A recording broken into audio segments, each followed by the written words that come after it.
Hello everyone, स्वागत है आपका एक प्यार की अनोखी कहानी में जिसका नाम है नेवर गॉन। फिल्म की शुरुआत में हम एक सूजन नाम की लड़की को देखते हैं जो कि इस कहानी को नरेट कर रही होती है। वो कहती है कि साल 2007 चल रहा है और इस बार उसके फादर की तबीयत भी बहुत खराब हो चुकी है और उसकी फैमिली में पैसों की प्रॉब्लम भी बहुत ज्यादा बढ़ चुकी है। जैसे सारे पेरेंट्स चाहते हैं कि उनके बच्चे अच्छी जगह पढ़े, वैसे सूजन के पेरेंट्स भी चाहते थे। इसलिए उन्होंने अपने सारे जीवन की जमा पूंजी सूजन की अच्छी पढ़ाई के लिए लगा दी और उसे हाई स्कूल में एडमिशन दिला दी। फिर अगले सीन में सूजन स्कूल पहुंचती है। वहाँ स्कूल में पहुंचते ही उसके ऊपर कोई पानी गिरा देता है, जो कि हमारी मूवी का हीरो होता है जिसका नाम होता है शैन। इन बहुत ही अमीर परिवार से बिलोंग करता था और के अंदर सूजन को मोना नाम की लड़की मिलती है। वो यहाँ समझ आती है कि ये न्यू कमर है और उसे कोई भी प्रॉब्लम पर बताने के लिए कहती है। फिर हमारा इंट्रोडक्शन 3 और लोगों से होता है जिसका नाम है मिया, स्टीवन एंड जेम्स, जो कि तीनों चेन के दोस्त होते हैं।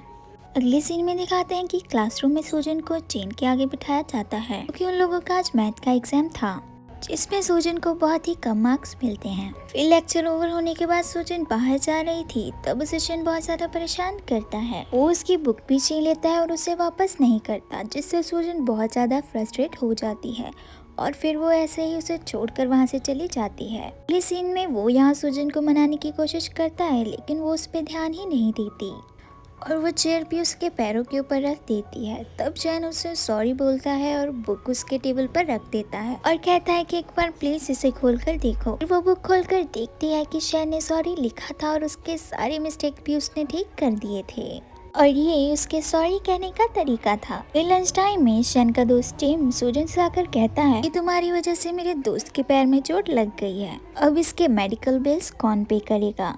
तब सूजन उसे अपना एटीएम कार्ड दे देती है। फिर सूजन के पैसों से जेम पूरी क्लास को पार्टी देता है और सारे पैसे खत्म हो जाते हैं। देख मो कहती है कि ये उसके सारे महीने का खर्चा था जो तुम लोगों ने एक झटके में खत्म कर दिया। ये सुनकर शैन को बहुत बुरा लगता है और अगले पीरियड में वो सारे पैसे उसके कार्ड में वापस डलवा कर उसे वापस कर देता है। दिखाते हैं सारे बच्चे यहाँ पे बेसबॉल खेल रहे होते हैं और मैच के बाद सूजन शैन से मिलती है और उसे बाकी पैसे लौटा देती है क्योंकि उसने बहुत ज्यादा पैसे डलवा दिए थे। अगले सीन में सूजन स्कूल के छत पे खड़ी थी और कुछ सोच रही होती है। भी वहाँ पे शैन आ जाता है उससे मिलने। उसे देख सूजन जाने लगती है तो शैन उसे कहता है कि मुझे तुम्हारी मैच में हेल्प करने दो, जैसे तुम भी मेरी तरह मैच में सही हो जाओगी। तभी सूजन उसकी बात नहीं मानती, लेकिन शैन कहता है इससे फायदा किसको होगा ये तो सोचो। तभी उसे अपने पेरेंट्स की याद आने लगती है और वो मान जाती है। अब से हर रोज स्कूल के बाद वो उसे मैथ्स की क्लासेस देना शुरू कर देता है, जिससे उन दोनों का बॉन्ड भी काफी ज्यादा सही हो जाता है। पर ये बात स्कूल में बाकी लोगों से छिपी हुई थी कि वो दोनों छत में पढ़ने के लिए जाते हैं। फिर नेक्स्ट एग्जाम में सूजन को 85 मार्क्स मिलते हैं और वो अपनी इम्प्रूवमेंट से बहुत ज्यादा खुश हो जाती है। फिर एक दिन शैन सूजन से मिलने जाता है। वो उसे बताती है कि वो घर जा चुकी है क्योंकि उसकी फैमिली में कोई प्रॉब्लम हुई है। फिर कुछ दिन ऐसे बीत जाते हैं और सूजन वापस नहीं आती और फिर सूजन की जगह पे वो बैठने लग जाती है। तो फिर शैन उसे कहता है कि तुम यहाँ पे क्यों बैठ रही हो। तो वो उसे बताती है कि सूजन ऐसा चाहती है और फिर वो ये भी बताती है कि फिलहाल सूजन वापस आ चुकी है और वो अपने हॉस्टल में है। शैन तुरंत भागकर सूजन के पास जाता है और उसे कहता है कि आखिर वो उससे इतना दूर क्यों हो रही है, आखिर वो बताए कि ऐसी क्या मजबूरी है जो उसके साथ बात नहीं करती। वो कहता है कि सूजन, अगर तुम मुझे इस बार बता दोगी तो मैं तुम्हें कभी भी परेशान नहीं करूँगा। सूजन उसे कहती है कि मेरे पिताजी अब इस दुनिया में नहीं रहे। ये बात बोलकर वो उससे दूर भागने लग जाती। भागते हुए वो अपने इमोशंस को कंट्रोल करने की कोशिश करती है, इसलिए शैन भी उसके पीछे भागने लग जाता है। पर फिर शैन उसके पास नहीं जाता और उसे अकेला छोड़ देता है ताकि सूजन अपनी पढ़ाई पर ध्यान दे सके। फिर दिखाते हैं बहुत समय बीत जाता है। उनकी स्कूल की पढ़ाई अब खत्म हो चुकी थी एंड आज उनकी फेयरवेल पार्टी होती है। फेयरवेल में पता चलता है कि शैन ने अपना प्रॉमिस कायम रखा था क्योंकि उसने सूजन के साथ उस दिन के बाद कभी बात नहीं की होती। बट आज भी वो सूजन को पार्टी में दूर से देख रहा होता है। तभी मिया उसके पास जाकर उसे बताती है कि जब से सूजन शैन से दूर हुई है तब से वो बहुत बदल सा गया है, पहले जैसे मस्ती और मजे को जैसे वो भूल सा गया हो। और ये बात सुनकर सूजन को बहुत बुरा लगता है। फिर हमें पता चलता है मूवी चैन से प्यार करती थी, लेकिन वो उससे बता नहीं पाती, पर आज हिम्मत कर वो उससे डांस के लिए पूछ ही लेती है। फिर वो दोनों डांस करते हैं, बहुत ही ज्यादा खुश होते हैं। तभी शन भी किसी तरह हिम्मत करके सुजन को डांस के लिए कहता है। तभी वो दोनों आपस में डांस करने लग जाते हैं। तभी अचानक से लाइट ऑफ हो जाती है।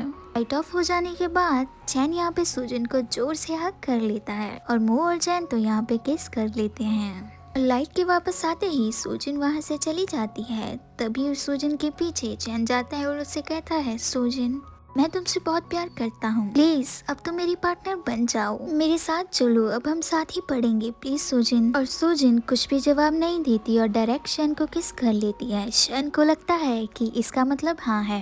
वो बहुत ही ज्यादा खुश हो जाता है। और दूसरी तरफ सुजन, जिसने कि डिसाइड किया था कि अभी वो शन से दोबारा कभी नहीं मिलेगी, घूम कर रोते हुए चली जाती है। तभी काफी समय बीत जाता है। अब आता है साल 2009 सितंबर का मंथ, जहाँ सुजन ने कॉलेज ज्वाइन कर लिया था। वहाँ पे उसकी दोस्ती जुआन नाम के लड़के के साथ होती है, जो कि उसका सीनियर था और वो एक बहुत ही अच्छा इंसान होता है। वो सुजन का बहुत ध्यान रखता था, क्योंकि सुजन पढ़ाई के कारण खाना पीना भूल जाती थी। एंड वो दोनों साथ में पार्ट टाइम जॉब भी करते थे। फिर दिखाते हैं दिन सुजन और मो आपस में बात कर रहे होते हैं और मो उससे पूछती है, ये जुआन तुम्हारी बहुत हेल्प करता है, कहीं वो तुमसे प्यार तो नहीं करता। बट इससे पहले सुजन कुछ कह पाती, तभी अचानक कोई उसका नाम पुकारने लग जाता है। जैसे सुजन बाहर जाकर देखती है तो और कोई नहीं बल्कि शैन था। सुजन उसे देख वहाँ से जाने लगती है तो शैन उसके हाथों को पकड़ लेता है और वो कुछ कहने ही वाला होता है, तभी वहाँ पे जुआन आ जाता है। शैन से खुद को इंट्रोड्यूस करवाता है एज सुजन्स बॉयफ्रेंड। तो शैन कहता है, क्या कोइंसिडेंस है, मैं भी सुजन का बॉयफ्रेंड हूँ। तभी सुजन उन दोनों को रोकती है। फिर वो तीनों साथ में टेंपल में जाते हैं। यहाँ पे शैन की बहन भी उसके साथ होती है। तो वहाँ पे सारे इकट्ठा होते हैं और अपनी अपनी विशेष वहाँ पे लिखने लग जाते हैं और वहीं उसे रख देते हैं। सुजन देखना चाहती थी कि शैन ने क्या लिखा है, लेकिन शैन उसे नहीं दिखाता और स्माइल करने लग जाता है। तभी वहाँ शैन की सिस्टर जुआन को अपने साथ लेकर जाने की बात करती है, ताकि वो दोनों अकेले में साथ बात कर सकें। फिर उन दोनों के चाहते ही शैन कहता है कि आखिर मुझसे क्या कमी हो गई, मैंने क्या गलती कर दी थी जो तुम मुझे छोड़कर चली गई। पर सुजन उसके बातों को कोई रिप्लाई नहीं देती, पर शैन उससे जबरदस्ती किस करने लग जाता है। सब कुछ दूर से जुआन देख रहा होता है। फिर शाम को वो लोग एक रेस्टोरेंट पर डिनर के लिए जाते हैं, जहाँ सुजन ये सोचकर परेशान हो जाती है कि अब वो क्या करे। फिर वो शैन के ताने सुन सुनकर ड्रिंक कर लेती है और बेहोश हो जाती है। फिर हम देख पाते हैं कि बेहोशी में भी वो शैन का नाम लिए जा रही थी। एंड उसे देख शैन भी अपने आप को रोक नहीं पाता, बहुत ज्यादा ड्रिंक करने लग जाता है। फिर अगले दिन कॉलेज में सुजन जब जुआन से बात करने जाती है, तब जुआन उससे बात नहीं करता, क्योंकि कल वो काफी ज्यादा इफेक्ट हुआ था। सुजन से कहता है कि तुम मानो या ना मानो, अभी भी तुम शैन से प्यार करती हो। अगले सीन में दिखाते हैं सुजन शैन के होटल पे जाती है, जहाँ पे वो रुका था। फिर उससे मिलने के बाद वो कहती है कि आखिर तुम मेरी लाइफ से चले क्यों नहीं जाते, क्यों बार बार तुम मुझे डिस्टर्ब करते रहते हो। तभी शैन कहता है, 2 साल पहले तुम मुझसे दूर गई थी, ना कि मैं। क्या तुम्हारा मन एक भी बार नहीं किया मुझसे मिलने का। सुन सुजन कहती है, वो तुम थे जिसने मुझ पर खुद को थोपा, तुमने फोर्सफुली मुझे ट्यूशन दी, मैंने तुम्हें नहीं कहा था। ये सुन शन बहुत ज्यादा हैरान हो जाता है और कहता है कि तुम ये क्या बोले जा रही हो। कहता है, आखिरी सवाल का जवाब दे दो, फिर मैं यहाँ से चला जाऊंगा। उस दिन जब मैंने तुमसे अपना पार्टनर बनने के लिए पूछा तो तुमने मुझे किस क्यों किया था, सीधा सीधा मना क्यों नहीं किया। मैं उस दिन से पागलों की तरह तुम्हारा वेट कर रहा हूँ, लेकिन तुम वापस ही नहीं आई। शायद तुम सही कह रही हो, इन सब में मेरी ही गलती है, मुझे तुम्हारा इंतजार करना ही नहीं चाहिए था। फिर वो दोनों वहीं अलग हो जाते हैं। एंड ऐसे ही कुछ और समय बीत जाता है और जुआन अब ग्रेजुएट हो चुका था और उस दिन के बाद उन दोनों की मुलाकात कभी नहीं होती और सुजन शैन से भी दोबारा कभी नहीं मिलती और उसकी लाइफ फिर से दोबारा शांत हो जाती है। मो को देखते हैं जो मेडिकल ट्रेनिंग कर रही थी और उसे हॉस्पिटल में एडमिट जेम्स मिलता है एंड उसे देख मो बहुत ज्यादा ही दुखी हो जाती है। फिर वो उसे हौसला देती है और उसका बहुत ख्याल रखकर उसे रिकवर करने में बहुत ही ज्यादा मदद करती है। फिर हम देखते हैं सुजन अपनी होम टाउन वापस आ जाती है अपनी मदर से मिलने एंड वहाँ पर वो अपने अंकल से भी मिलती है। दरअसल उनकी आंट मर चुकी होती है और उसके अंकल का कोई भी बच्चा नहीं था, इसलिए उसके अंकल सुजन की मदर की हेल्प करते थे। फिर सुजन अपनी मदर के साथ वॉक पे जाती है, तभी उसे वहाँ शैन नजर आता है। शन उसे देखकर मुस्कुराता है और उसके साथ ही उसके घर चला आता है। यहाँ सुजिन पेपर डॉल्स बना रही थी। शन उसे बताता है कि इस जगह पे जो इलेक्ट्रिक फैक्ट्री है वो उसकी मदर ने खरीद ली है, इसलिए वो यहाँ उनकी हेल्प के लिए आता रहता है। फिर सुजिन को डॉल बनाता देखकर वो उसकी मदद करना चाहता था, लेकिन सुजिन उसे कहती है कि प्लीज काम खराब मत करो, क्योंकि इन्हें बनाने में बहुत ज्यादा मेहनत लगता है और पैसे भी कम मिलते हैं। ये सुन शन कहता है तुम मुझसे दुगने पैसे ले लो, पर प्लीज मुझसे बात करो कि प्लीज लेकिन काम खराब मत करो, क्योंकि इन्हें बनाने में बहुत ज्यादा मेहनत काम खत्म कर वहाँ से चली जाती है।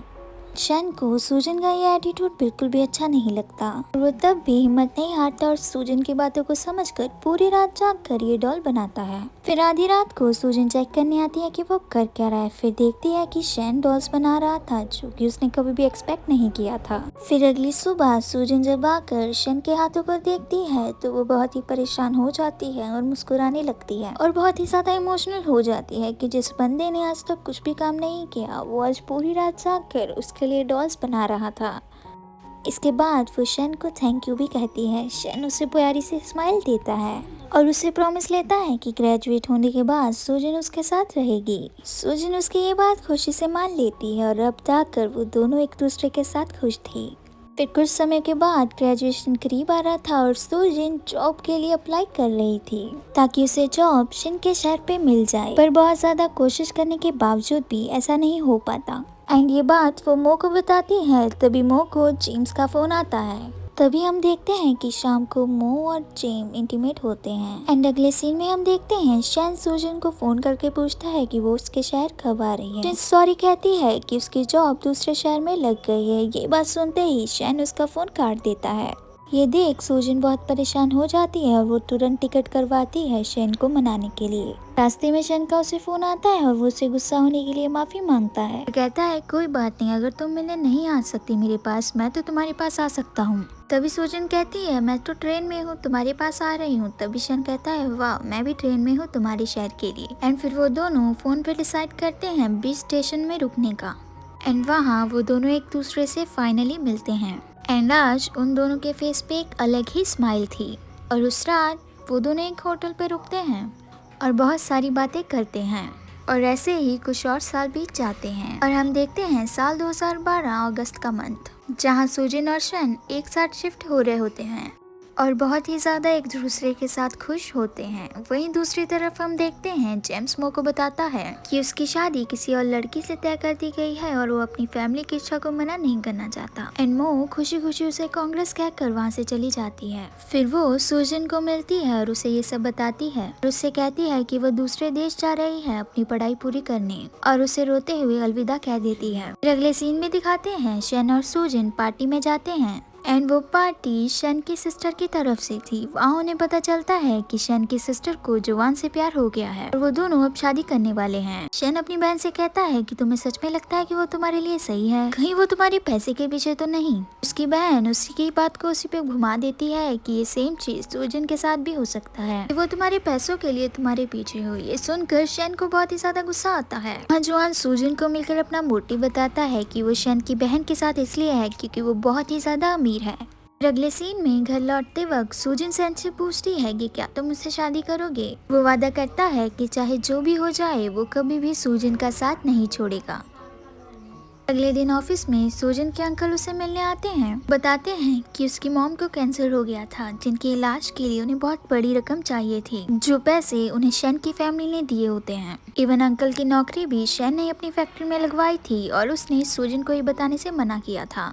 इसलिए अंकल सुजन के पास आते हैं ये बताने कि फैक्ट्री के पैसे देने का इंतजाम अभी उसे करना पड़ेगा क्योंकि टाइम अभी आ गया है। वैसे तो फैक्ट्री उन्हें पैसे देने को नहीं कहती, लेकिन वो और कितनी उनसे हेल्प लेंगे। फिर सुजन अपने पहचान वालों को फोन करने लगती है पैसे जमा करने के लिए, ताकि वो फैक्ट्री को लौटा सके। जब वो घर वापस आती है तभी शन उसके पास आता है और उसे कहता है कि मुझे अंकल के बारे में पता चला, ये लो पैसे, उन्हें दे देना। तो सुजन कहती है पैसों का इंतजाम ऑलरेडी हो गया है। ये सुन शन पूछता है इतने सारे पैसे तुम्हें किसने दिए। वो बताती है जवान ने। ये सुन शन उसे कहता है इतनी बड़ी मुसीबत में तुमने मुझसे बात नहीं की अपने बॉयफ्रेंड से, बल्कि जवान जैसे आदमी से तुमने हेल्प ली। आखिर क्यों? क्या मैं किसी काम का नहीं हूँ? और आखिर मैं क्या करूँ ये बताने के लिए कि मैं तुमसे प्यार करता हूँ? पर सुजिन उसे कहती है कि ऑलरेडी अंकल की नौकरी तुम्हारी वजह से है, वो उसकी और हेल्प नहीं ले सकती। और जवान भी कभी उसकी तरह गरीब था, इसलिए उसने उसकी हेल्प की क्योंकि वो दोनों एक दूसरे को समझ सकते थे। चैन उसकी ये सब बातों से गुस्सा होकर वहाँ से चला जाता है और जुआन को जाकर सारे पैसे लौटा देता है। लेकिन जुआन यहाँ पे आग और लगा देता है कि मुसीबत के समय पे शैन की जीएफ उससे हेल्प लेने आई, ना कि शैन से। शैन गुस्से में सारे पैसे उसके ऊपर गिराकर वहाँ से चले जाता है और फिर जाकर ड्रिंक करने लग जाता है अपनी फ्रेंड मिया और स्टीवन के साथ। सुजिन भी आती है और उसे अपने साथ ले जाने की कोशिश करती है, लेकिन वो उसकी बात नहीं मानता और उसे भगा देता है। और उसके दोस्त उसे कहते हैं कि वो गलत कर रहा है और शैन उनकी बात मानकर सुजिन के साथ घर पर चला आता है। वहाँ पे सुजिन उसे एक एग्रीमेंट देती है जिस पे लिखा था अब सुजिन शैन की कर्जदार है। ये देख शैन और पागल हो जाता है क्योंकि वो आज तक सुजिन की सारी बातें मानता आया था, पर सुजिन ने उसे कभी भी अपना नहीं समझा, हमेशा से खुद को अलग ही समझती आ रही है। शैन के रोने को चुप कराने के लिए सुजिन उसे किस करती है, पर शैन रोते हुए कहता है साल 2007 से हम दोनों साथ हैं। आज तक तुमने मुझसे प्यार नहीं किया, तुमने हमेशा खुद को मुझसे अलग ही समझा है। शायद हम दोनों एक दूसरे के लिए बने ही नहीं हैं और अब हमें एक दूसरे से अलग हो जाना चाहिए। यहाँ पे इन दोनों का ब्रेकअप हो जाता है। 2 साल ऐसे ही बीत जाते हैं। हमें दिखाया जाता है कि इस बीच सुजिन ने कितनी बार शैन को कॉल किया था और उसने दिन भी गिने थे। उसने शैन को बहुत ही ज्यादा मिस किया था, हर जगह हर पल वो हर जगह उसे मिस करती थी। इसके बाद हमें दिखाया जाता है कि वो वही उस टेम्पल में जाकर आई थी। तभी वो वहाँ पर अपनी विश लिखकर वहाँ से जाने लगती है और उसके माइंड में ये चीज़ क्लिक करती है कि शैन ने उस वक्त क्या लिखा था। तब वो वहाँ से सारे विशेष पेपर को ढूंढती है और उसे वहाँ पे शैन की वो वाली विश मिल ही जाती है जिस पे सुजिन का नाम लिखा था। ये देखकर वो बहुत ही ज्यादा रोने लग जाती है और उसे पता चलता है कि सुजिन ही उसकी विश थी। फिर हम देखते हैं कि सुजिन अमेरिका जाती है उसे ढूंढने के लिए। वो शैन को चोरी छुपे देख रही थी, तब वो देखती है कि वो किसी लड़की के साथ था। ये देखकर सुजिन बहुत ही ज़्यादा रोने लग जाती है और वहाँ से चले जाती है। तभी हम देखते हैं कि शैन ने यहाँ पर सुजिन को देख लिया था। वो यहाँ पर अपनी गाड़ी रुकवाता है और सुजिन को ढूंढने लग जाता है, लेकिन सुजिन उसे वहाँ नहीं मिलती। सीन शिफ्ट होता है। हम देखते हैं कि सुजिन एक जगह पर एक छत पे थी। तभी वहाँ पे शैन आता है और उसे वो फ़ोन वाली वीडियो दिखाता है जिसमें पता चलता है कि वो लेडी तो उसकी कज़न थी। ये देखकर सुजिन चुप हो जाती है और वो उससे बातें करने लगती है। तब वो उसे रोककर गले लगा लेती है। इसी के बाद हमें लास्ट सीन दिखाया जाता है जिस पे लिखा था कि मैं अपनी वाइफ को घर लेकर जा रहा हूँ। इसी के साथ ही हमारी प्यारी सी मूवी ख़त्म हो जाती है। बाकी और मूवीज़ के लिए सब्सक्राइब करें।